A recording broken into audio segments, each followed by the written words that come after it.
tant qu'une personne n'est pas jugée et condamnée, la personne est présumée innocente et donc on ne peut pas lui attribuer le qualificatif de délinquant. Ça, c'est dans le langage courant dans nos familles où souvent, oh, moi, non, oh, Amedaka Diamba, Azali Naye délinquant, c'est un voyou.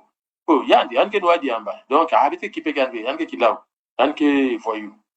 Ça, c'est dans le langage de tous les jours. Alors, dans cette vidéo, donc, on va s'intéresser à la déviance et à la délinquance, mais surtout à la délinquance. Et donc, il convient donc déjà de distinguer donc, ces deux notions.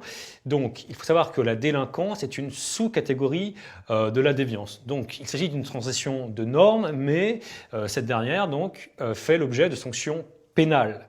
Donc, c'est le droit qui prévaut dans la société qui va qualifier l'acte délinquant. Et donc,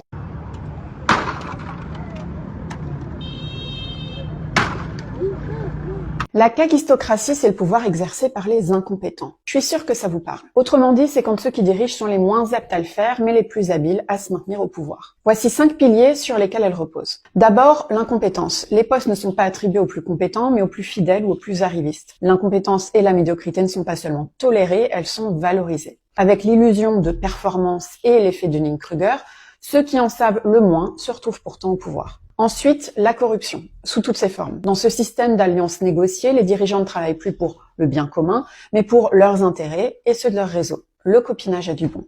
Troisième pilier, l'affaiblissement des contre-pouvoirs et des voix dissidentes.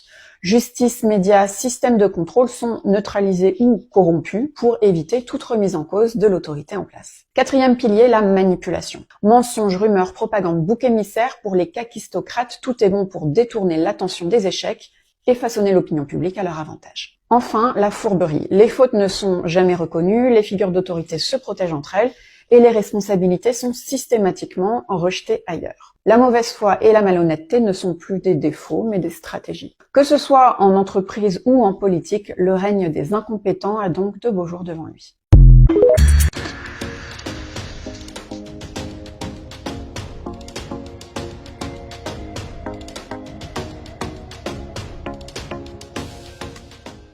Bonjour, chers téléspectateurs de R7.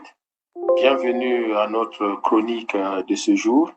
Je suis Didier Mouini Ivolo, c'est lui qui vous présente la chronique de R7, un moment de réflexion, d'analyse, de partage avec les Congolais, mais avec tous les citoyens du monde, au sujet de notre pays, le Congo-Brazzaville, mais aussi de nombreux sujets qu'on peut avoir à travers le monde. Aujourd'hui, je souhaite poursuivre avec vous l'analyse de la situation politique au Congo-Brazzaville, dès lors que la chasse aux soi-disant délinquants, alors je pourrais revenir sur le mot soi-disant, les soi-disant délinquants qualifiés de bébés noirs ou de Kuluna. Rassemblement dans un commissariat de police à Brazzaville, en République du Congo. Ces policiers s'apprêtent à aller à la recherche des bébés noirs, des jeunes entre 13 et 30 ans qui, selon les autorités congolaises, sèment la terreur dans la capitale avec des armes blanches. Un phénomène de banditisme à ciel ouvert qualifié de terrorisme. Les bébés noirs sont des terroristes. Je dis bien, les bébés noirs ne sont que des terroristes. Ils tuent, ils pillent, ils violent les femmes. Des policiers passent à l'acte. Ce bébé noir présumé vient d'être interpellé à la grande satisfaction de certains habitants de son quartier. Bon, c'est une très bonne opération. Il faut éradiquer ces gens-là. Il faudrait les détruire. Ils ne doivent pas être nuisibles pour notre population. Au-delà de la traque, des acteurs de la société civile pensent que l'éradication du phénomène passe par la réinsertion sociale de ces bébés noirs. Il faut au préalable créer les centres d'accueil, donc les structures pour accueillir ces enfants-là. Mais je crois que quand ils ont passé 1 année, 2 ans dans ces centres-là, ils peuvent être réinsérés dans la société. Mais si on n'a pas ces dispositions-là, si on n'a pas ces centres-là, c'est une action nulle et non avenue. C'est dans des coins enclavés, difficiles d'accès, comme celui-ci dans le 5e arrondissement de Brazzaville, où l'éclairage public n'existe pas à la tombée de la nuit, que les bébés noirs opèrent souvent, selon des témoignages recueillis. L'Aude Martial, Brazzaville. Africa News. Ça monte, en tout cas cette chasse à l'homme monte d'un cran, puisque aujourd'hui la direction générale de la sécurité présidentielle ne se contente pas seulement d'arrêter les Kourouna et de les exécuter, mais on voit maintenant des destructions de tout genre qui se passent dans les rues de Brazzaville, et ça commence sérieusement à questionner les populations.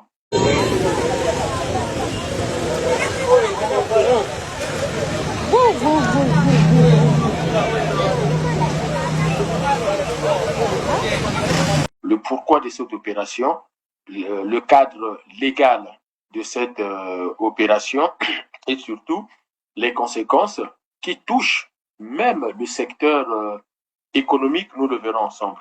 Alors, tout à l'heure, je disais les soi-disant le soi-disant délinquant bébé noir Kourouna, parce que du point de vue du droit, il n'y a que la justice qui peut vous dire si vous êtes délinquant ou pas. Alors, je veux certainement choquer certains, mais écoutez, vous pouvez demander aux spécialistes des sciences sociales, aux avocats, aux juristes et même aux magistrats.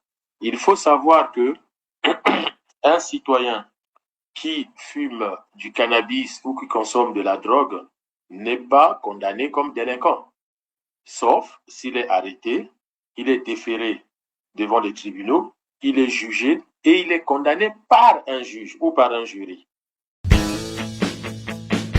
Alors dans cette vidéo, donc, on va s'intéresser à la déviance et à la délinquance, mais surtout à la délinquance. Et donc, il convient donc déjà de distinguer donc ces deux notions. Donc, il faut savoir que la délinquance est une sous-catégorie de la déviance. Donc, il s'agit d'une transition de normes, mais cette dernière donc fait l'objet de sanctions pénales. Donc, c'est le droit qui prévaut dans la société qui va qualifier l'acte délinquant. Et donc, on peut donner des exemples. Si cracher par terre est un acte déviant parce qu'il transgresse une norme, il n'est pas forcément pour autant délinquant. Et donc, en acte délinquant, on a le vol, le viol, la fraude ou l'évasion fiscale, par exemple. Et alors, ce qu'il faut savoir, c'est comme le droit donc évoluant, par exemple, donc un acte qui était jugé comme normal avant peut devenir délinquant si on le pénalise.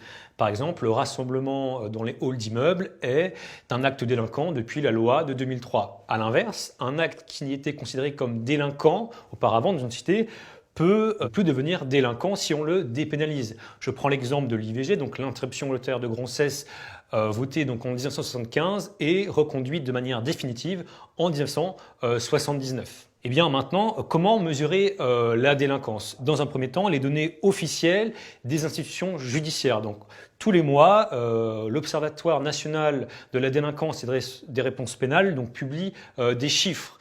Donc il y a différents types de données, tels que le nombre de personnes mises en prison, le nombre de gardes à vue.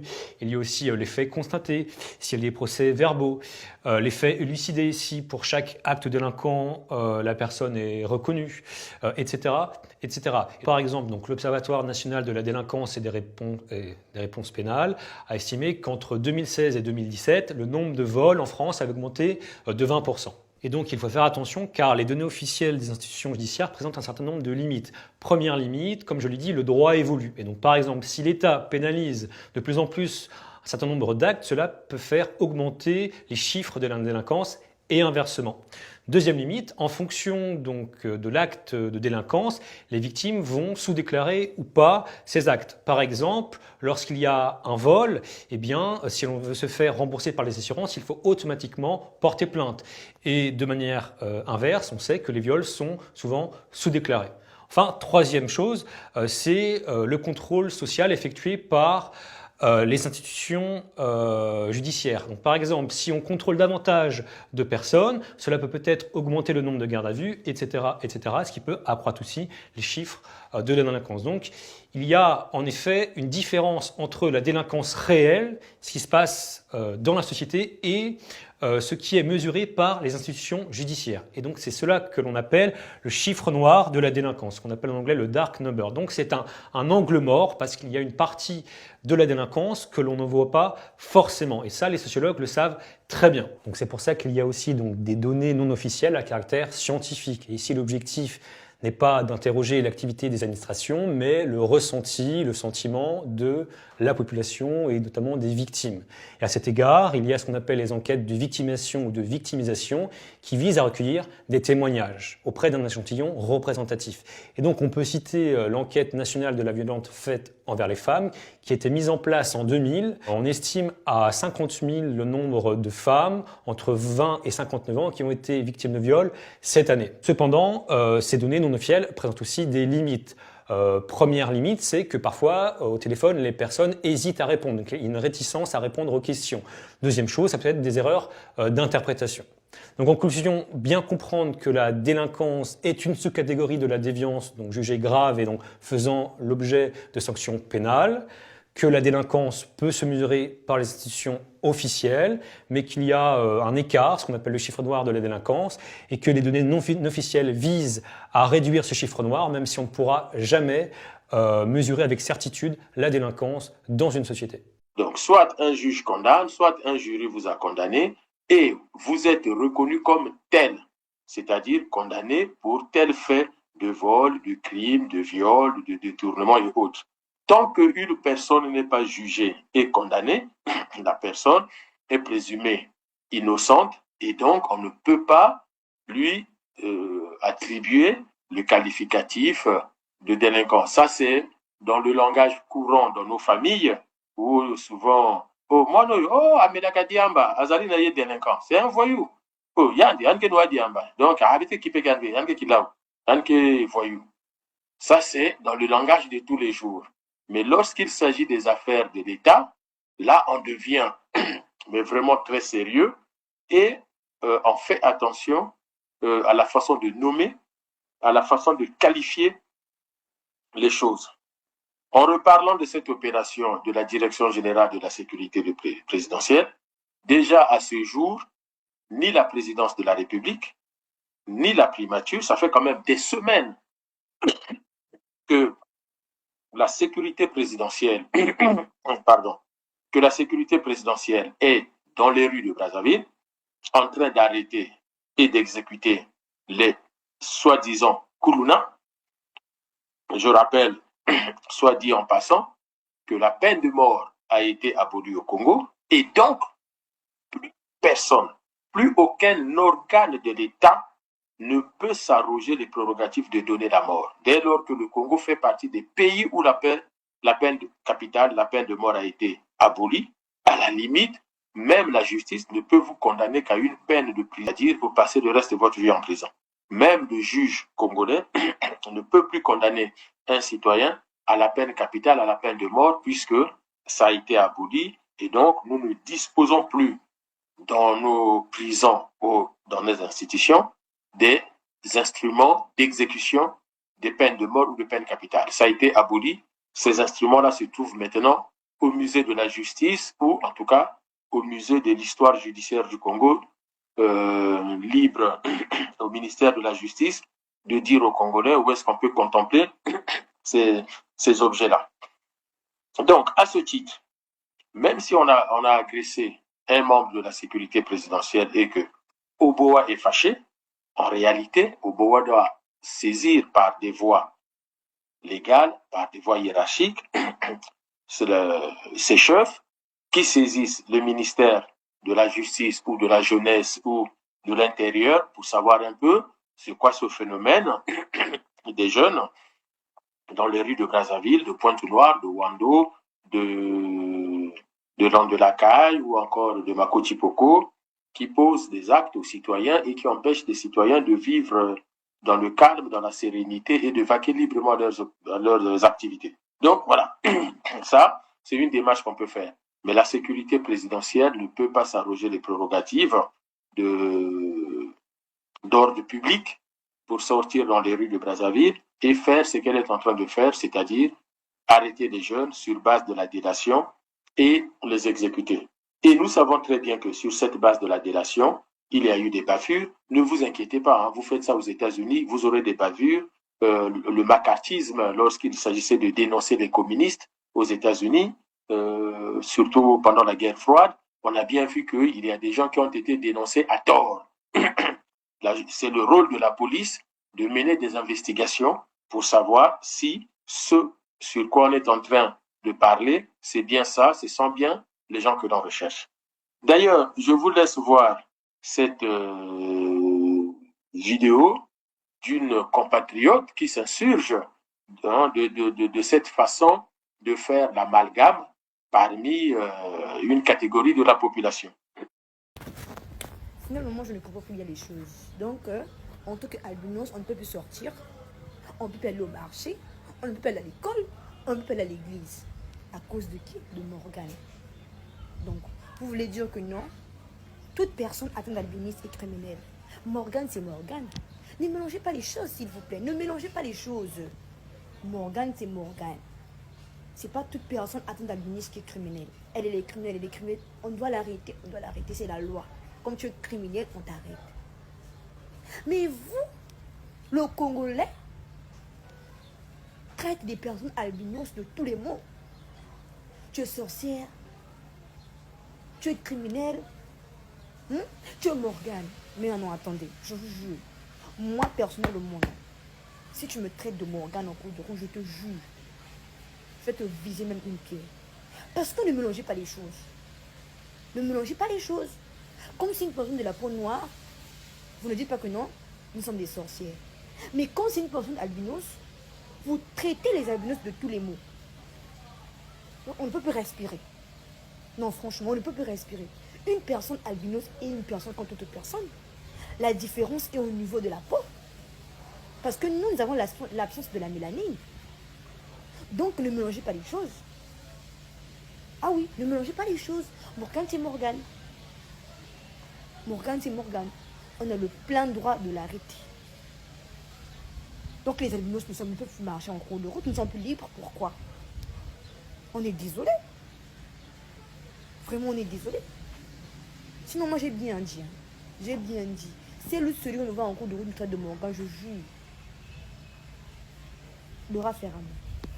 Alors, vous venez d'entendre cette compatriote qui est une Congolaise et qui s'insurge de cette confusion, de cet amalgame qui est fait entre cette jeune fille, Morgane, qui a été arrêtée, et toutes les jeunes filles, plus ou moins de son âge, qui la ressemblent.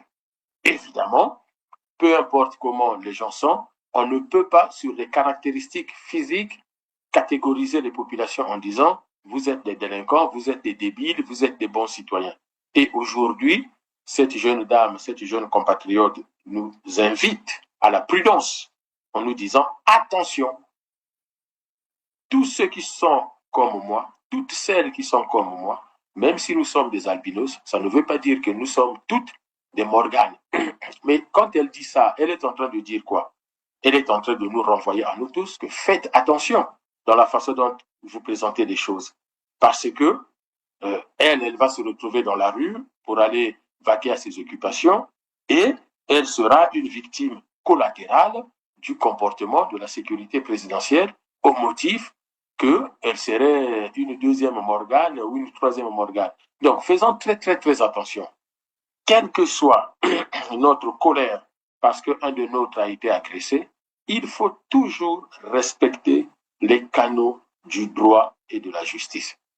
Parce que là, on arrive à des dérives telles que on a dépassé le cap d'arrêter les bébés noirs et de les exécuter devant tout le monde, et peut-être parce qu'on en trouve de moins en moins. Alors, on ne sait pas d'où ça vient, est sorti dans les rues de Brazzaville l'idée selon laquelle les bébés noirs circuleraient sur des motos et des motos-taxis volés. Donc, la sécurité présidentielle s'arroge une fois de plus des prérogatives de police pour contrôler les motos et les motos-taxis dans les rues de Brazzaville, avec possibilité d'étendre l'opération à Pointe-Noire, à Dolisie, à Imfondo, à Wisso, à Owando, à Liranga, pourquoi pas, à Dongou, à Makoti-Poko, pourquoi pas. Sauf que, là aussi, il y a des choses, il faut se le dire, je ne comprends pas. Les bébés noirs n'ont pas d'argent pour s'acheter les motos ou les mototaxis. Donc, on peut supposer avec raison qu'ils les volent, ce qui constitue un acte de délinquance passible de poursuite judiciaire. Il n'y a pas de sujet là-dessus. Sauf que les images que nous voyons circuler sur les réseaux sociaux montrent des militaires de la sécurité présidentielle en train de détruire les motos, des motos arrêtées pour lesquelles les conducteurs n'ont pas, semble-t-il, les papiers. Bon, si moi je suis propriétaire de moto ou de moto-taxi et que je suis victime de vol de la moto, si cette moto est retrouvée par la police, la gendarmerie ou encore la sécurité présidentielle, même si ce n'est pas son travail, est-ce que je dois m'attendre à ce que la moto soit détruite ou bien que la moto soit mise dans un parking de police et on recherche le propriétaire qui vient avec des papiers pour récupérer sa moto? Nous savons très bien que ces motos et ces motos-taxis ont une existence légale, même si tous ne sont pas en règle, mais il y a un décret qui organise, qui structure le travail des mototaxis au Congo. Alors, si le propriétaire, on l'informe que ta moto a été retrouvée et au final ça a été détruit, mais comment peut-il continuer son activité économique? Comment va-t-il financer sa vie? Comment va-t-il financer la vie de sa famille? Nous savons très bien que ces mototaxis, c'est de l'entrepreneuriat individuel, familial. Il y a peut-être les membres de la famille qui ont cotisé, qui se sont organisés pour avoir cette unité de production. Et si au final, retrouvé par les forces de l'ordre, ou on pourrait même dire, est-ce que ce ne sont pas les forces du désordre, retrouvés par les forces de l'ordre, détruits, alors comment les gens vont faire pour vivre? On voit bien que on est là en face d'une opération qui a été montée à la va-vite avec amateurisme et qui n'a pas été montée sur le plan interministériel avec de la réflexion des directions, des différentes directions des ministères. Si on avait pris la direction de la sécurité présidentielle avec la direction générale de la police nationale, de la gendarmerie, du ministère de l'éducation nationale, du ministère de l'insertion professionnelle, notamment la partie jeunesse, et du ministère de la jeunesse aussi, pourquoi pas, et réfléchir ensemble sur, nous allons mettre en place cette opération, nous allons certainement arrêter les jeunes responsables des faits, des actes de vandalisme ou pas, mais désœuvrés. En tout cas, le trait commun entre eux, ça sera que ce sont des jeunes inactifs, c'est-à-dire qui n'ont aucune activité. Et bien, en ce moment-là, qui fait quoi? Ministère de la Justice, est-ce que vous procédez aux poursuites pour ceux pour lesquels on va découvrir qu'ils avaient posé des actes de délinquance? Ministère de la Jeunesse, ministère de l'Insertion, pour ceux qu'on va découvrir qui n'ont rien fait, mais qui n'ont aucune activité, donc qui présentent des risques potentiels de tomber dans la délinquance comme moyen de financer leur vie. Mission de prévention, qu'est-ce que vous faites? Qu'est-ce que vous nous proposez? Rappelez-vous, Hugues Golondele nous avait dit qu'il y avait des sous que l'État avait mobilisés pour la jeunesse. Rappelez-vous qu'on nous a dit 100 000 emplois jeunes. Rappelez-vous qu'on nous a dit 14 000 milliards de générations futures. Aujourd'hui, tout le monde sait que nous avons faim. On a de l'argent derrière la maison, mais pourquoi ne pas aller le chercher? Qu'est-ce qui nous empêche aujourd'hui d'aller chercher cet argent-là pour nous soulager aujourd'hui? Mais les générations futures dont on parle, aujourd'hui, vous avez un enfant de 10 ans qui doit aller à l'école. Mais vous, le parent, vous ne pouvez pas l'aider à aller à l'école. Vous voulez que ce soit un enfant qui sera sacrifié?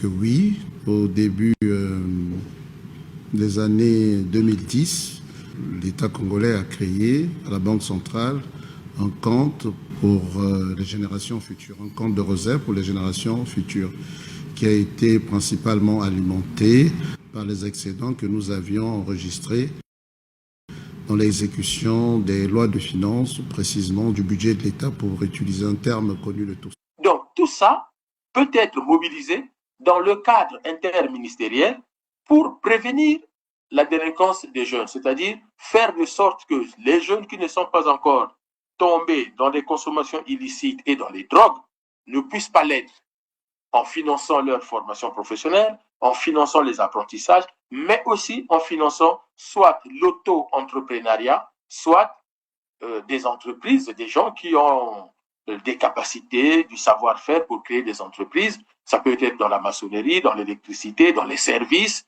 dans les médias, tout ce que vous voulez, et employer ces jeunes-là. Donc, on voit bien qu'au lieu de ça, on détruit l'instrument de production, on détruit les mototaxis et on ne va même pas chercher les propriétaires. Or, aujourd'hui, n'importe qui, n'importe être humain, parce que la justice, c'est aussi ça. La justice reconnaît que moi, comme vous, comme tout le monde, on peut un jour oublier d'avoir sur soi ces documents administratifs. Mais ça ne fait pas de vous un voyou. En réalité, quand la police vous arrête au volant de votre véhicule, vous arrête avec votre moto, peu importe, la police vous laisse une semaine pour vous présenter à tel poste de police avec vos documents pour prouver que vous les avez tout simplement oubliés. Pourquoi chez nous, on ne peut pas faire ça? Pourquoi avec ces motos et ces mototaxis, on ne peut pas faire ça? C'est-à-dire dire aux gens, OK, vous dites que c'est pour vous, vous avez juste oublié les documents, oui, bien, dans ce cas, venez, on va immobiliser le véhicule et revenez d'ici une semaine, on vous donne un papier, vous revenez d'ici une semaine pour que vous puissiez présenter les papiers et on vous restitue votre engin, quitte à mettre une amende du fait que, une amende symbolique de 500 francs, de 1000 francs, du fait que vous n'aviez pas par devers vous les documents de votre véhicule. Or là, on les détruit, on les saccage. Et le pire, c'est que la police, non, la sécurité présidentielle va même très loin. La sécurité présidentielle a même détruit les maisons des parents des Koulouna. Parce qu'un Koulouna, c'est un jeune désœuvré, il n'a rien. S'il dort quelque part, soit il dort à la Belle Étoile dans la rue, soit il dort dans une maison, mais cette maison ne lui appartient pas. C'est la maison des parents. Alors, allez savoir si ces parents-là sont propriétaires ou locataires. Or, quand on voit dans ces images où la sécurité présidentielle détruit la maison où habitait le Koulouna alors que c'est la maison de ses parents, alors que là-dedans, il y a d'abord ses parents, il y a ses frères et sœurs, et donc on fait ce qu'on appelle des expéditions punitives.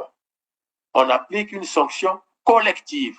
Or là, on n'est plus dans la justice. Lorsqu'un membre de la famille commet un acte criminel, c'est lui qui le commet. On ne peut pas, et la justice ne peut pas, au nom de cette commission d'actes criminels par un membre du groupe, sanctionner tout le groupe. On n'appelle pas ça la justice, on appelle ça la vengeance. Donc, vous avez là une direction générale de sécurité présidentielle qui est en train de se venger sur un groupe de jeunes, indépendamment de qui ils sont, en se disant, ils ont agressé un des nôtres.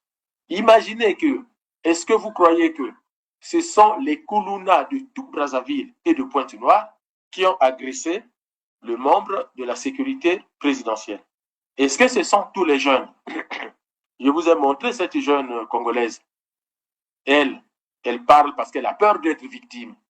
Et si demain elle est victime, est-ce que c'est elle qui est allée agresser? Et au nom de quoi elle subirait une sanction collective? Au nom de quoi elle subirait une expédition punitive? Parce que ce que nous vivons, je vous le répète, ce n'est pas de la justice. Ce n'est pas rendre justice à la société. C'est faire une expédition punitive avec une punition collective. Et donc, on s'en fout de tout. On s'en fout des règles. On s'en fout des règles du droit. Et d'ailleurs, ce sont des expéditions punitives et des sanctions collectives aveugles. Parce que c'est indépendamment de qui vous êtes, il suffit que vous ayez une moto.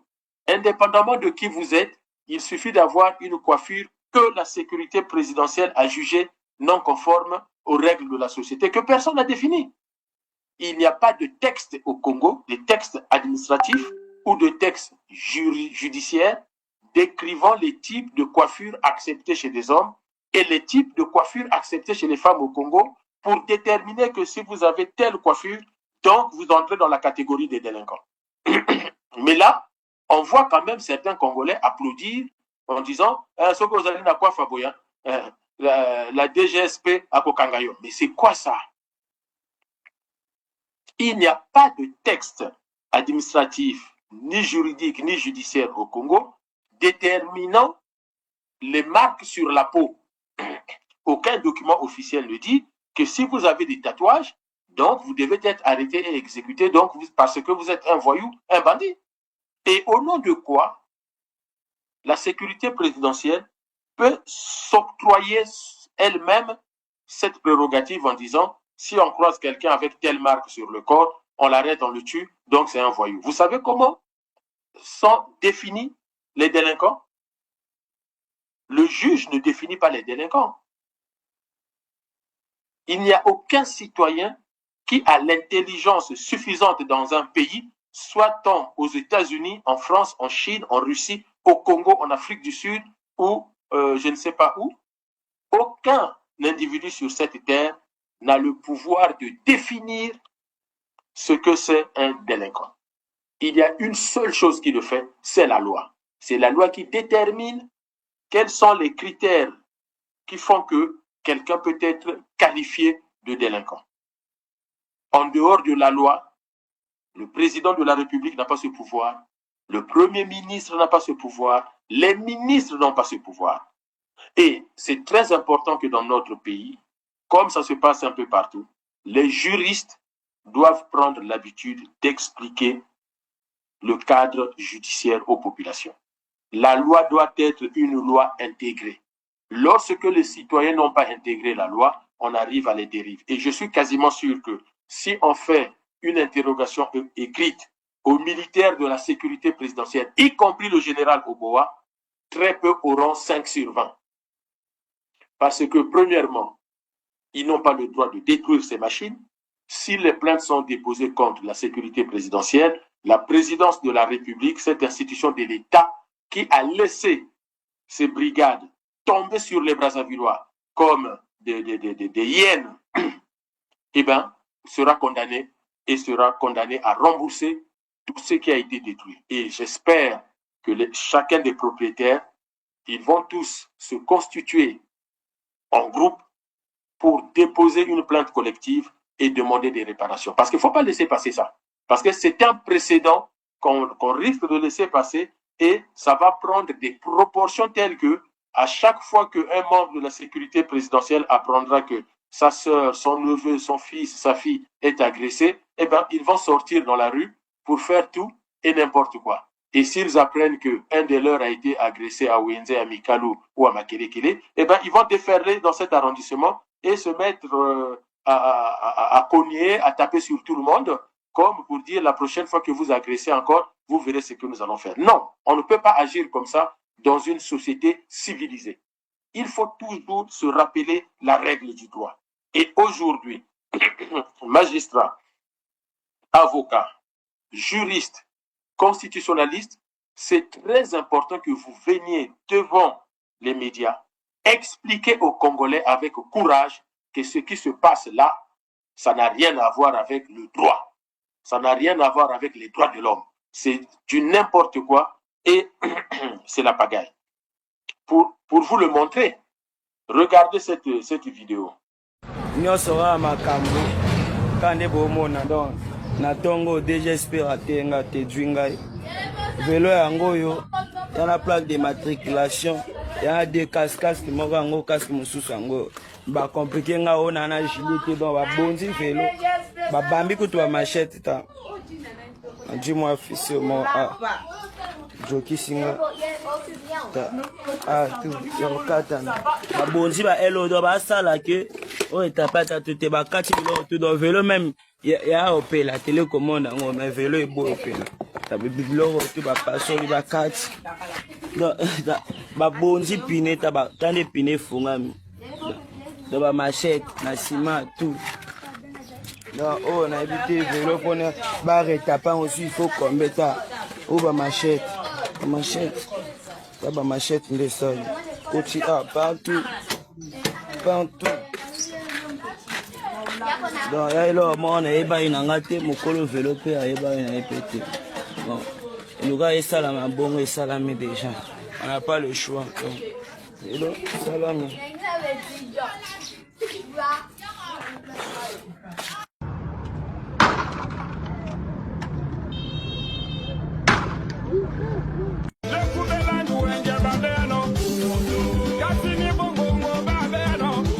Dans cette vidéo, que nous enseigne ce jeune? Il dit, ma moto est là, qu'ils ont commencé à casser, j'ai mes 2 casques et j'ai une plaque d'immatriculation. Et oui, j'ai suivi beaucoup de vidéos dans lesquelles les gens disaient, oui, mais s'ils n'ont pas de plaque d'immatriculation. Et ce monsieur, il semble être en règle. Et lui-même, vous l'entendez, lui-même ne comprend pas l'agressivité de la sécurité présidentielle jusqu'à ce que certains militaires lui ont donné des coups de machette. Alors, c'est quoi le problème? Est-ce que c'est réellement le problème de Koulouna ou que les Koulouna ont donné un prétexte au pouvoir de faire peur à la jeunesse congolaise? Vous savez, dans cette histoire, on n'est pas sans oublier le Bangladesh, on n'est pas sans oublier le Népal, on n'est pas sans oublier le Maroc, on n'est pas sans oublier le Madagascar. Ils étaient des milliers dans les rues de Tananarive. En première ligne, les membres du collectif Gen Z, à l'origine de la révolte débutée il y a 2 semaines. La solidarité syndicale de Madagascar a également répondu présent. La première plateforme syndicale du pays a réclamé la démission du président Rajoelina et a appelé à la grève générale. Ils sont corrompus, ils sont incompétents. Nous avons plein de jeunes. C'est pour ça que nous, la génération Z, nous, on se mobilise pour qu'on puisse vraiment être au cœur des actions sur notre pays. On veut prendre les actions, on veut mener notre pays. Ça suffit, les vieux en fait qui vont juste s'engraisser tout ça, laisser la place aux jeunes. On veut plus ces promesses absurdes. Et lui, Angelina Naradzel, notre président, il ne fait que promettre des choses. Pour faire face aux manifestants, le pouvoir a mobilisé des centaines de forces de l'ordre. Usage de gaz lacrymogène, arrestation musclée. Plusieurs personnes arrêtées ont été embarquées à l'arrière des pick-up de la police. Ça nous rend complètement en colère parce que nous avons le droit de nous exprimer librement sur notre terre. Mercredi, pour tenter d'apaiser le climat social, le président Rajoelina n'avait reçu au palais d'État les doléances d'une partie de la population, alors qu'au moins 22 personnes ont été tuées dans les manifestations selon l'ONU, un bilan contesté par le pouvoir malgache. Madagascar, où aujourd'hui, une partie de l'armée est sortie et a demandé aux militaires de ne pas tirer sur la population, même si le pouvoir le demande. C'est fort.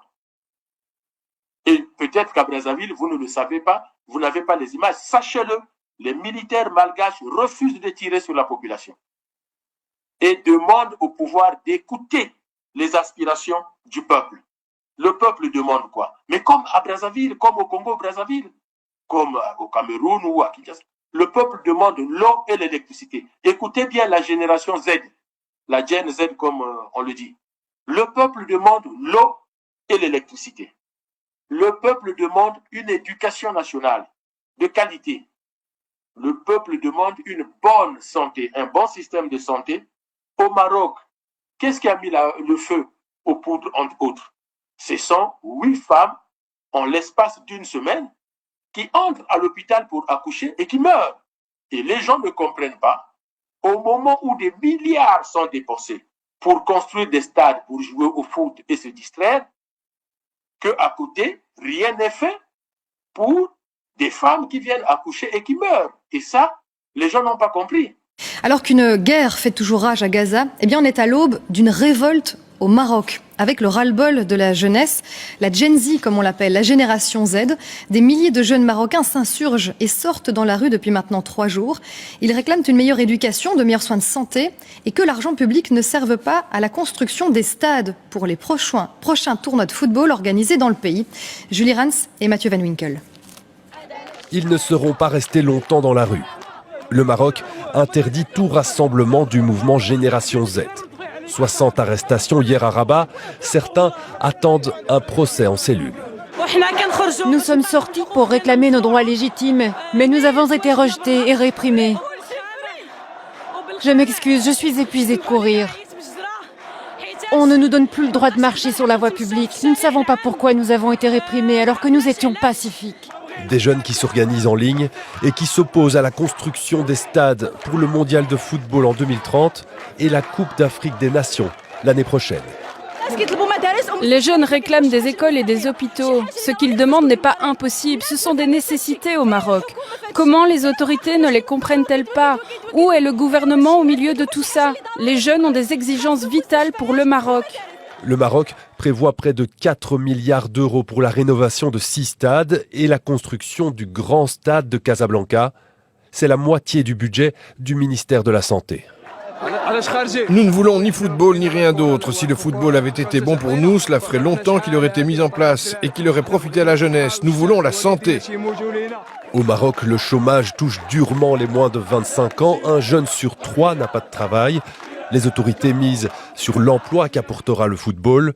Une partie de la génération Z n'y croit pas. D'autres manifestations se préparent. Écoutez ce que les gens disent à Madagascar. On n'a pas l'eau, on n'a pas l'électricité. C'est la corruption partout. L'éducation, c'est zéro. Il n'y a aucune perspective pour la jeunesse, pas d'emploi.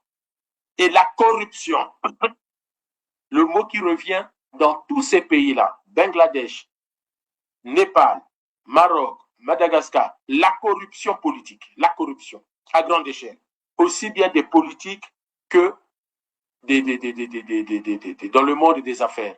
Une corruption qui fait que les premières victimes sont les populations les plus défavorisées et surtout la jeunesse. Donc, au Congo-Brazzaville, nous sommes dans les mêmes plaintes.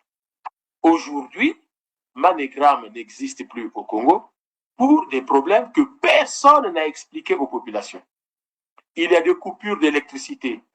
Il y a toujours des délestages, alors que la Sénélec, accompagné du Premier ministre, nous avait promis la fin des coupures. Quant à l'eau, nous sommes un des pays avec le plus grand réseau hydrographique en eau douce, mais on n'a pas l'eau potable. Vraiment, c'est chiant vraiment ici à Congo. Pour avoir de l'eau, c'est des sérieux problèmes. Là, je reviens à la glacière pour amener de l'eau ici à la maison. Brazzaville est en proie depuis plusieurs mois à une pénurie d'eau sans précédent qui contraint les populations à parcourir des longs kilomètres à la recherche de cette ressource vitale. Dans certains quartiers, les habitants font recours à l'eau des forages. Je n'ai plus de l'eau jusqu'à aujourd'hui. Ça peut... Là, vous m'avez vu et mon fils aller chercher de l'eau au forage. Là, on achète un bidon à 50 francs. Le Congo est traversé par le deuxième fleuve le plus puissant au monde. Nous avons aussi l'océan Atlantique au niveau de Pointe-Noire. On ne comprend pas, ce n'est pas le Congo normalement qui devait peiner pour avoir l'eau dans les robinets.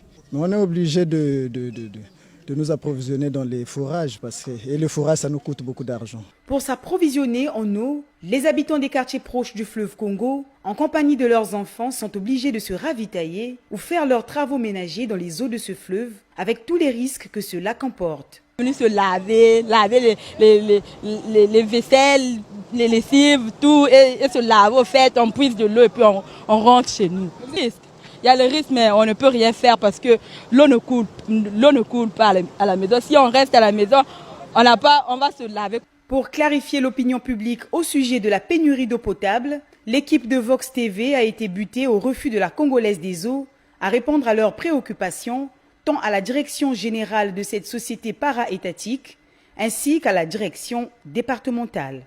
Voyez-vous, donc le pouvoir a peur qu'aujourd'hui, il n'y a plus de promesses à faire, qu'il y a beaucoup de mécontentement. Les gens sont KO debout. Il n'y a pas un seul secteur d'activité au Congo qui marche. Et donc, ils savent qu'en 2026, il y a 99,99% de chances pour que le Congo se tape aussi une révolution de la Gen Z 242. C'est dans le starting block, c'est en préparation. La révolte de la jeunesse congolaise est certainement en préparation. Mais pour étouffer cela, il faut donc une opération militaire avec une main de fer pour marquer les esprits, terroriser les gens et dire « Ah non, moi je n'ai pas envie de mourir ». Et ils ont bien choisi les quartiers où faire cela parce que ce sont sur la composition ethnique les quartiers qui les reconnaissent comme étant des grands chefs et donc il y aura très peu de réactions de révolte. Mais ces jeunes restent d'abord et avant tout des Congolais et nous avons tous le droit de nous lever et de condamner ces actes-là. Donc là où nous pensons que c'est des actes pour protéger, je ne sais pas, la société congolaise, c'est faux. Parce que la délinquance dans le monde est liée aussi au fait que l'État déserte certaines de ses prérogatives. Si les jeunes n'ont pas une bonne éducation, s'il n'y a pas l'emploi des jeunes, l'insertion professionnelle, l'accalmie va durer peut-être quelques jours, quelques mois, quelques semaines, quelques années, mais ça finira par revenir parce qu'on a essayé de traiter les symptômes, mais on n'a pas traité la cause. Je dirais que le chômage aujourd'hui dans notre pays bat le record. Du moment où nous voyons beaucoup de situations telles que le banditisme, la violence qui accélère dans le milieu congolais, prouve très bien que le chômage est en effervescence. Si aujourd'hui nous parlons le terme de bébé noir, on ne peut pas dire parce que les gens sont liés à la drogue, oui, c'est parce que d'abord il y a un chômage qui bat le record et les enfants qui acquièrent beaucoup de diplômes ne savent plus que faire. Ils sont obligés d'aller dans la rue. Pourquoi pas trouver quelque chose, pour braquer les gens, pour avoir quelque chose de quoi manger. Et du coup, aujourd'hui, on se dit que ce sont peut-être l'éducation des parents, mais non, il faut voir parfois dans le terme de chômage. À côté des bébés noirs, aujourd'hui, nous voyons beaucoup de commerces qui se multiplient. Pourquoi? Ils ne veulent plus rester à la maison. Rester à la maison, se considérer comme des domestiques ou des bonnes. Donc, ils sont obligés d'aller dans la rue, mettre quelque chose en étalage pour avoir de quoi en manger. Et nous voyons aussi les enfants qui vont à l'école. Vous voyez des papas, des enfants qui ont dépassé l'âge, mais qui continuent à aller à l'école. Pourquoi? Parce qu'ils se disent, rester à la maison, que faire? Nous sommes obligés de continuer ou de multiplier beaucoup de licences. Donc vous voyez un étudiant qui peut avoir 3 licences ou 3 maîtrises. Pourquoi? Il change, il quitte le journalisme, il va maintenant en économie, il part en droit. Pourquoi? Pour avoir au moins cherché une opportunité. Il se dit que non, en multipliant les diplômes, je peux avoir une opportunité pour avoir de quoi un petit boulot à exercer. Malheureusement, ce n'est pas le cas. Sauf qu'en multipliant les diplômes, il multiplie aussi la force du chômage. Donc, on ne peut pas dire qu'il regresse, mais il va de l'avant. Mais chômage, encore, on peut aussi le dire. Nous avons même beaucoup d'exemples pour le chômage. Aujourd'hui, nous voyons comment les gens de la rue, qui perdent tout le temps, surtout dans des quartiers que je ne peux même pas citer, vous voyez, des gens qui passent tout leur temps. Pourquoi? Ils n'ont rien à faire. Donc ils sont obligés de rester dans la rue, parler de l'étranger qu'ils ne savent pas, mais qu'ils connaissent déjà dans la tête, mais ils n'ont pas encore mis. Tout ça, quoi, ce sont les discours du chômage. De ce problème. La cause du problème, c'est la misère de population. La cause de la criminalité, c'est le manque de perspective. Les jeunes qui ne savent pas de quoi sera fait demain. Si les jeunes savent de quoi sera fait demain, si les jeunes sont dans des occupations, dans l'emploi, dans la formation, à quel moment ils vont basculer dans la délinquance? Parce que parmi ces jeunes délinquants, certains sont très intelligents. Certains, c'est des pertes pour la nation qui pouvaient les utiliser pour telle ou telle opération. Autre chose qu'on peut dire par rapport à cette criminalité au Congo, c'est de constater qu'il y a du 2 poids 2 mesures. Les jeunes Kuluna, qui peut-être sont issus des familles pauvres, on les attrape, on les exécute devant tout le monde, on arrête les motos des gens qu'on détruit, quand bien même que pour certains, les motos sont en règle, mais on veut marquer le coup. Mais dans le même temps, on apprend que ceux qui ont tué sauvagement M. Obambi ont été arrêtés par la police, ont été déférés devant le procureur de la République. Ce dernier fait de reconstitution bidon, déjà une reconstitution, c'est pas comme ça, avec cette foule autour des prévenus et tout. Et si un membre de la famille de la victime ou des victimes souhaite se venger contre les présumés criminels, Mais regardez les images, comment c'est organisé. C'est très facile que quelqu'un vienne avec une arme et tire sur la foule, tire sur les prévenus. Et si parmi eux, il y a des innocents, c'est des gens qui partent à perte. Lorsque la police, la gendarmerie et le procureur de la République viennent faire la reconstitution des faits avec les prévenus, les populations restent cloisonnées chez elles. Parce que c'est un moment de danger avec beaucoup de risques. Donc, on ne peut pas accepter toute cette foule avec des téléphones portables et qui filment. Autre chose, pendant des reconstitutions criminelles, pour se prévenir de la vengeance des familles des victimes, sachant que on veut la manifestation de la vérité, donc les prévenus doivent rester vivants, on les fait porter les gilets pare-balles, on prévoit de la sécurité, de sorte qu'en cas de tir mortel, ces gens-là ne meurent pas. Oh, regardez comment ils sont habillés. Alors, ils sont habillés en maillot de Manchester United.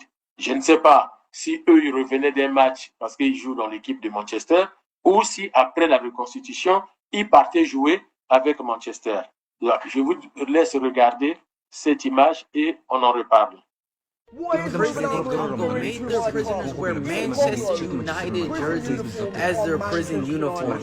This got to be the most funny thing I've seen all week because they look more devastated that they're wearing Man U jerseys than the fact that they're prisoners. I mean, Manchester United are such a joke club and everyone knows this.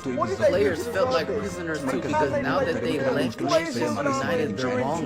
We got Rashford who left Man United and now is one of the best wingers in the world. Holland, who was a flop for Man United, and now he's scored in every single game he's played since leaving. They have Hummels who's still at Man United, but in today's Brazil versus South Korea game, he had an assist.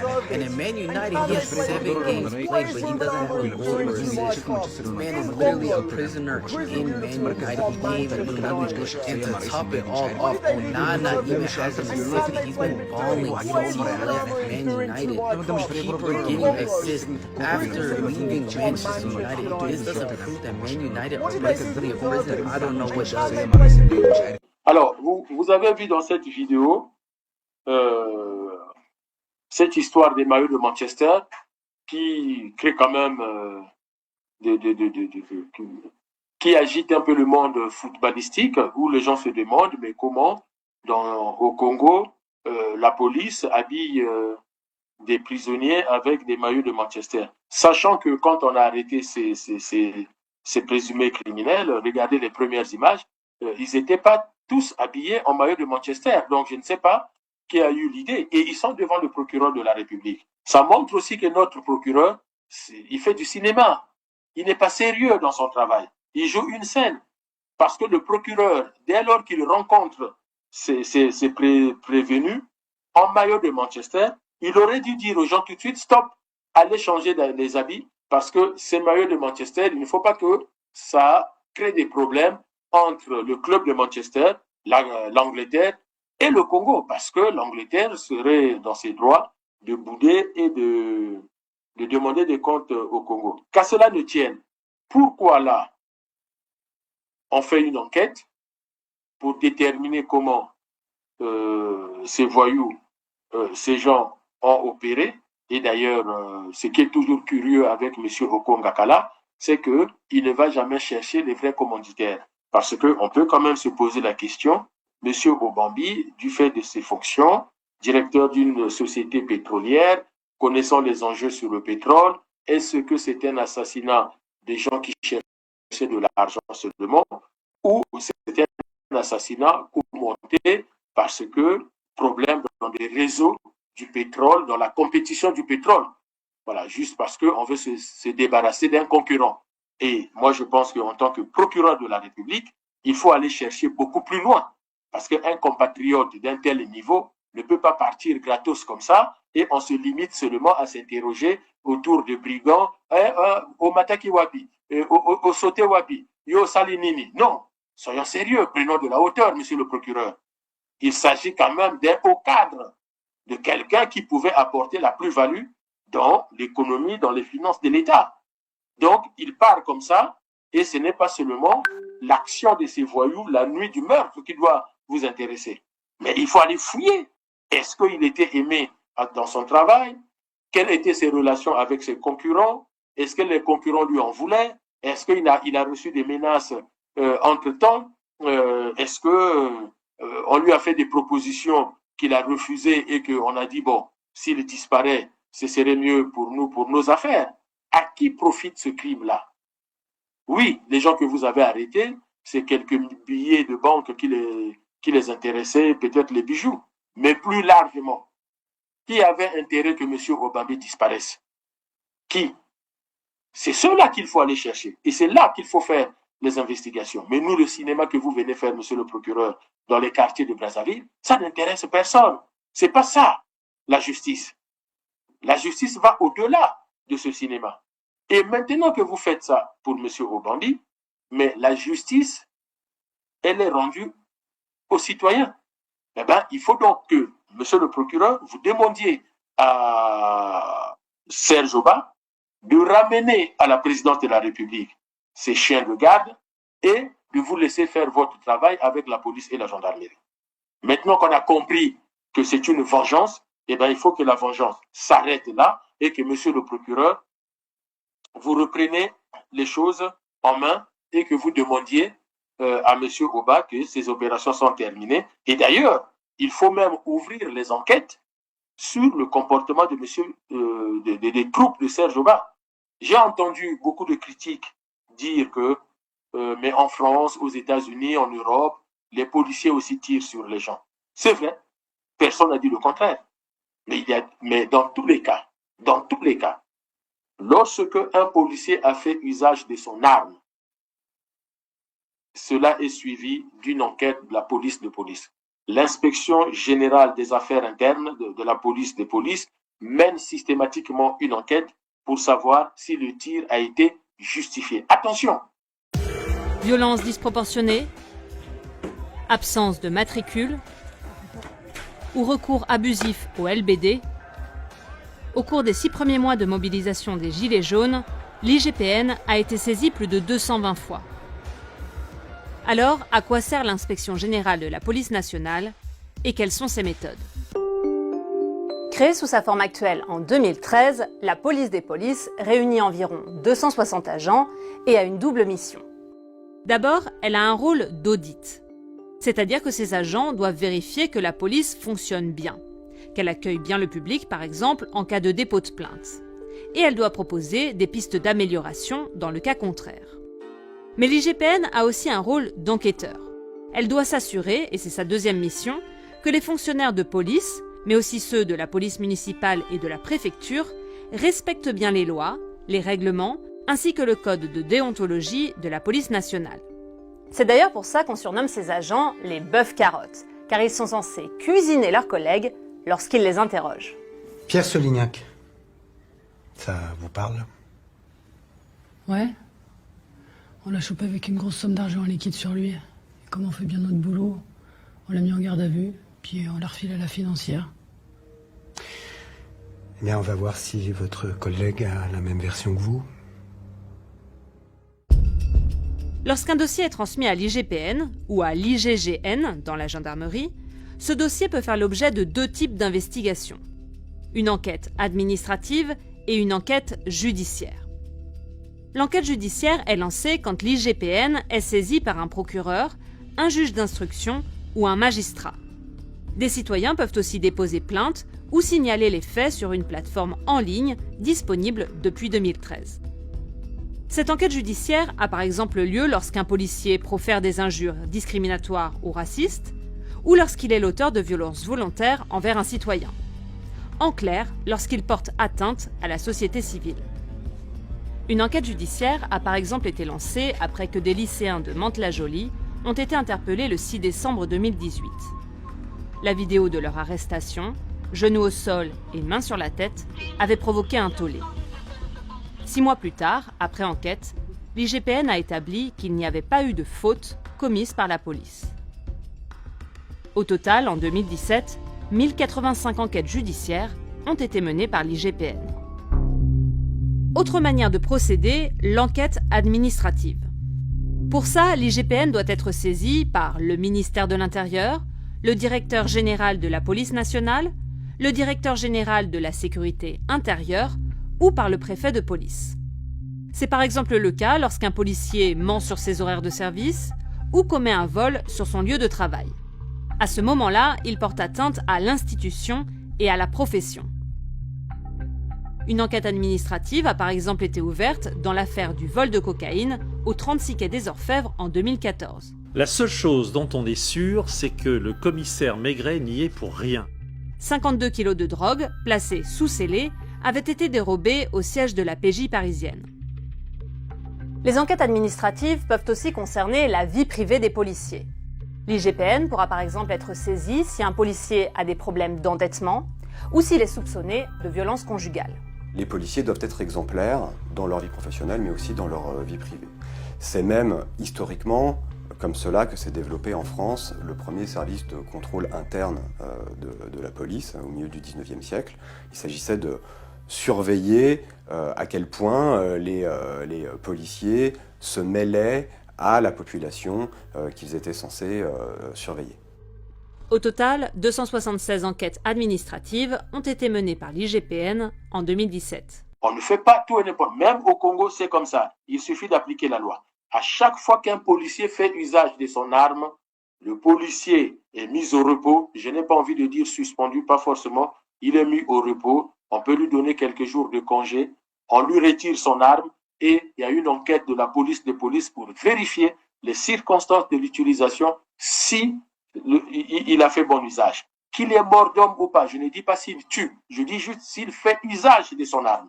Dès lors qu'un tir a été réalisé, il y a une enquête de la police de police. Alors, dites-nous, tous les coups de feu qu'on a entendus des jeunes qu'on exécutait, y a-t-il une enquête à chaque coup de feu pour dire si le coup de feu a été justifié, si le militaire a été mis en danger pour tirer sur l'individu? Je vous donne un exemple. Deux jeunes s'introduisent dans une maison, volent.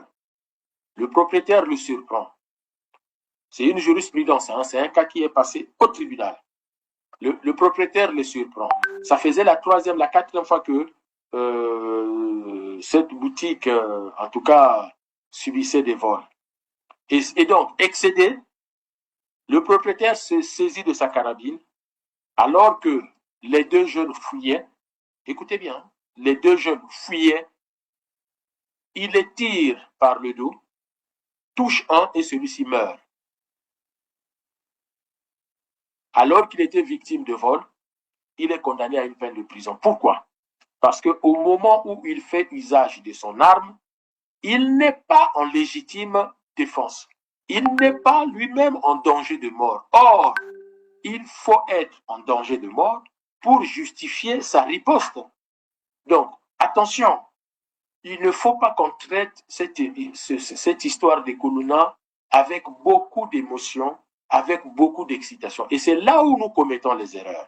Et c'est là où ceux qui laissent faire Oboa ne rendent pas service à Oboa parce que les crimes ne sont pas prescrits, sont imprescriptibles, les crimes. Donc, même après 20 ans, alors que Oboa sera à la retraite, sera vieux, et coulera sa vieillesse à Brazzaville, à Pointe-Noire ou en Banzamankondi, on viendra le chercher pour dire, monsieur, en 2025, vous avez commis ces crimes-là, vous étiez directeur général de la police présidentielle, de la sécurité présidentielle. Venez rendre des comptes puisque aujourd'hui, les petits-fils, les petites filles, les petits-neveux ont porté plainte. Je vous donne cette leçon-là. Retenez-la. Même après 15 ans, 20 ans, 30 ans, les arrière-petits-fils, les familles des victimes, de ceux qui sont en train d'être tués aujourd'hui, pourront porter plainte et une enquête sera diligentée parce qu'en ce moment-là, Sassou ne sera plus au pouvoir, Oboa ne sera plus directeur de la sécurité présidentielle, mais malgré tout, il devra rendre des comptes. Donc, le conseil que je donne à la sécurité présidentielle, c'est d'arrêter le massacre de notre jeunesse et tout de suite. Ça ne vous rendra pas plus fort, ça ne vous rendra pas plus glorieux, mais au contraire, à plus long terme, vous êtes en train de creuser votre propre tombe parce que quand vous êtes vieux et vous devez vous reposer, ce n'est pas en ce moment-là qu'on doit venir vous chercher avec des histoires de poursuites judiciaires. Vous pouvez demander les Rwandais, les Allemands, tous ceux qui ont commis des génocides ou des crimes, quand ils ont 70 ans, 85 ans, et qu'on vient les chercher pour ça, croyez-moi, c'est pénible. Donc, mieux vaut prévenir que guérir, et je vous préviens, je vous mets en garde. C'est un conseil gratuit que je vous donne. Et donc, pour que cela cesse, il faut que les finances publiques, la richesse du Congo, soient mises au service de la jeunesse. La jeunesse, c'est l'éducation nationale, c'est la formation, c'est l'insertion. Et mettre en place des programmes de prévention sur la délinquance. Il y a des gens qui savent le faire. On peut prospecter, on trouvera à travers le monde, à Brazzaville même, mais aussi partout dans le monde, des Congolais qui sont outillés pour travailler sur ces sujets-là. Parce que si notre jeunesse se limite à ça, mon Dieu, quel est l'avenir du Congo?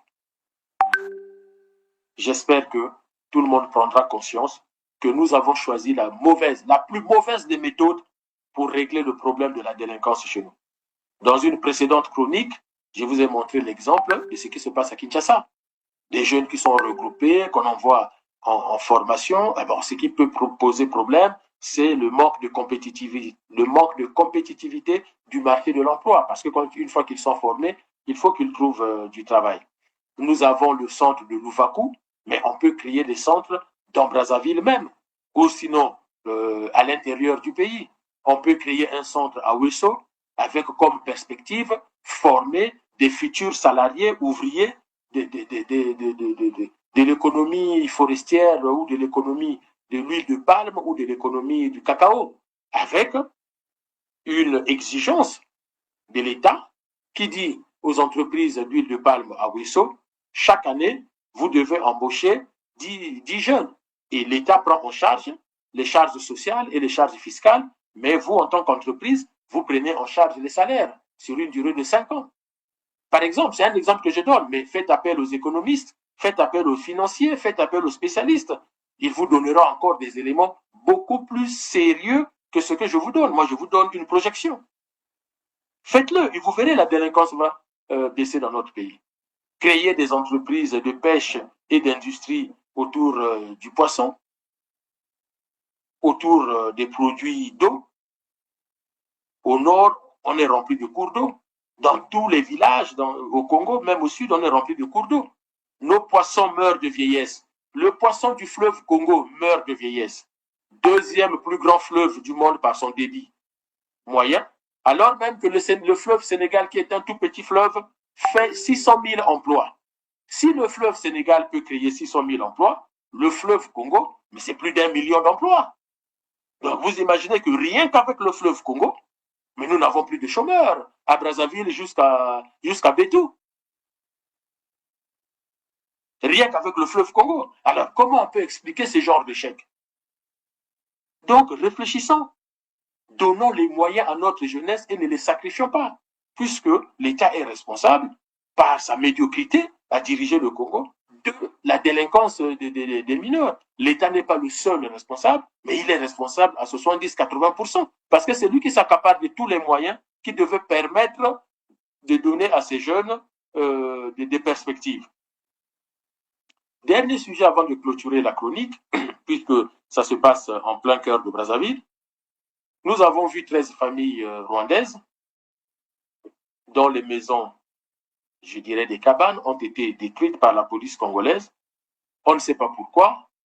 On a pu comprendre que c'est un terrain, en fait c'est un espace public, donc un terrain de l'État, mais que quelqu'un aurait vendu à un dignitaire de la République et ce dignitaire a jugé bon d'envoyer la police déloger ces 13 familles pour que lui, il récupère son terrain. Mais en fait, la destruction de ces maisons avec cette femme qui pleure, ça m'avait déjà choqué. Mais le plus choquant encore, c'est sans ces pauvres enfants, ces enfants qui rentrent de l'école et qui découvrent. Mettez-vous, vous savez, je vous dis que nous sommes dirigés par des gens sans cœur.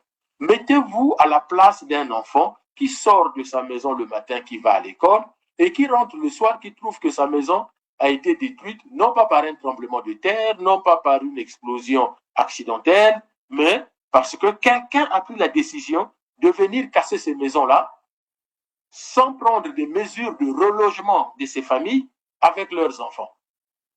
C'est quand même criminel. Là, nous sommes aussi dans des actes criminels parce qu'on met en danger la vie des gens. Demain, ces enfants vont grandir finalement dans la rue parce que les parents n'auront plus de moyens de leur offrir un autre logement et ils deviennent des délinquants, des voyous, on les traite des koulouna. Mais mon Dieu!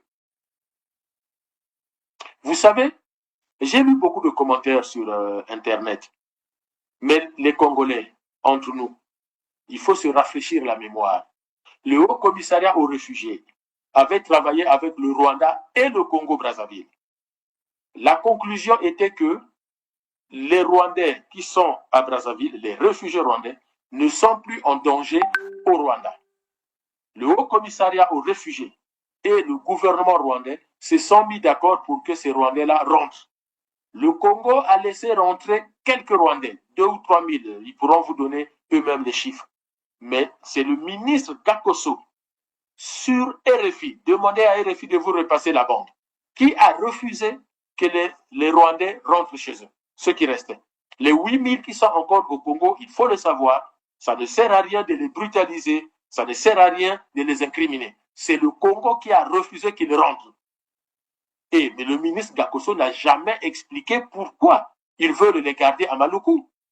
Et c'est ça qui a fait que la RDC avait réagi. Donc attention. Et aujourd'hui, sur 8 000 familles, pourquoi cibler 13 cabanes? Ces 13 cabanes, ça fait quelle superficie? Et ça appartient à qui? Et aujourd'hui, où sont ces familles? Alors, la pièce présentée par la journaliste dit les gens dorment à la belle étoile. Et vous trouvez normal dans un état, soit-il, dit-on, état de droit, on dort à la belle étoile?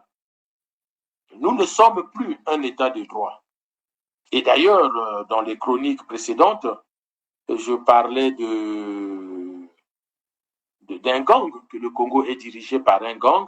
Chacun s'arroge un peu les prérogatives et puis vient, il fait ce qu'il veut, il ne rend des comptes à personne. S'il se considère puissant, le procureur ne peut pas prendre l'affaire en main, la police non plus. Et d'ailleurs, il y a une analyste des sciences sociales qui qualifie ce genre de système de kakistocratie. Alors, c'est un mot que je découvre aussi avec vous, la kakistocratie.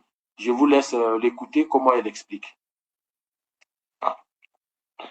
La kakistocratie, c'est le pouvoir exercé par les incompétents. Je suis sûre que ça vous parle. Autrement dit, c'est quand ceux qui dirigent sont les moins aptes à le faire, mais les plus habiles à se maintenir au pouvoir. Voici 5 piliers sur lesquels elle repose. D'abord, l'incompétence. Les postes ne sont pas attribués aux plus compétents, mais aux plus fidèles ou aux plus arrivistes. L'incompétence et la médiocrité ne sont pas seulement tolérées, elles sont valorisées. Avec l'illusion de performance et l'effet Dunning-Kruger, ceux qui en savent le moins se retrouvent pourtant au pouvoir. Ensuite, la corruption, sous toutes ses formes. Dans ce système d'alliances négociées, les dirigeants ne travaillent plus pour le bien commun, mais pour leurs intérêts et ceux de leur réseau. Le copinage a du bon.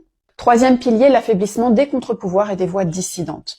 Justice, médias, système de contrôle sont neutralisés ou corrompus pour éviter toute remise en cause de l'autorité en place. Quatrième pilier, la manipulation. Mensonges, rumeurs, propagande, bouc émissaire, pour les kakistocrates, tout est bon pour détourner l'attention des échecs et façonner l'opinion publique à leur avantage. Enfin, la fourberie. Les fautes ne sont jamais reconnues, les figures d'autorité se protègent entre elles et les responsabilités sont systématiquement rejetées ailleurs. La mauvaise foi et la malhonnêteté ne sont plus des défauts, mais des stratégies. Que ce soit en entreprise ou en politique, le règne des incompétents a donc de beaux jours devant lui.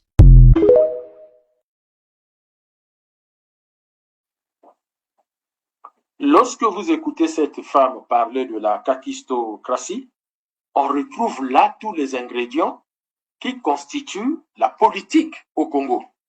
La médiocrité, le clientélisme, la parentocratie, comme le disait Constant Ebarapeya, qui a fait une très bonne analyse. Le politologue Constant Ebarapeya a fait une très bonne analyse sur ce qu'il entend, lui, la parentocratie, et on retrouve ce que moi je qualifie de la république des petits chefs et de la république familiale. La république des héritiers, puisque aujourd'hui, dans la famille de Sassou, tout le monde fait de la politique.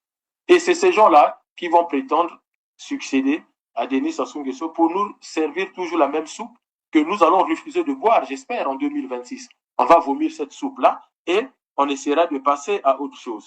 Donc, quand vous faites attention, le CRC vous propose cette chronique pour vous permettre d'avoir des éléments et réfléchir par vous-même. Ne vous laissez pas guider par les autres. Nous avons tous été à l'école. Moi, je prends souvent l'exemple juste du lycée. On nous a donné ce cours qu'on appelait la philosophie, mais c'est pour que chacun puisse se construire sa propre pensée et ne puisse pas dépendre de la pensée de l'autre. Parce que vous savez, un mensonge répété à chaque fois vous donne l'impression d'être une vérité, mais ça restera un mensonge. Un crime crapuleux, peu importe comment on le justifie, s'il n'y a pas de cadre judiciaire, juridique, légal, ça restera un crime et maintenez-le comme un crime. Ce que fait M. Oboa, ce sont des crimes. Un prévenu, on l'arrête, on l'envoie au tribunal et c'est le juge qui le condamne ou un jury populaire qui le condamne. En dehors de ça, le reste, Ezali Mayoto, c'est des crimes qu'il faut juger et condamner. On ne peut pas donner du crédit à ce genre de comportement. Et notre pays est en train de sombrer. Et si on ne veut pas que notre pays sombre, réveillons-nous, prenons conscience de ce qui se passe et réagissons.